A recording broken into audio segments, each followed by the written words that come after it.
Magandang araw mga idol, boxing update po tayo. Cuadro Alas Casimero, sikat na naman sa Japan, Naoya Inoue.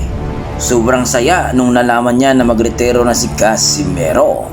Carlamis Martin, maraming dismayado sa kanyang paparating na laban dito kay Ruben Tostado Garcia. Yan ang ating pag-uusapan ngayon mga idol. Pero kung bago naman kayo sa ating YouTube channel, baka pwede makahingi na isang like at subscribe sa ating YouTube channel mga idol. At dito nga mga idol, balita nga sa bansang Japan na kung saan na itong si Cuadro Alas General Casimero ay magretiro na nga ito mga idol. At ayon nga ay talaga namang ang dahilan daw ay si Naoya Inoue. Sobrang saya ito ni Naoya Inoue mga idol sapagkat ang kanyang BFF na si Casimero mga idol ay magretiro na daw. Alam naman natin mga idol na itong si Naoya Inoue ay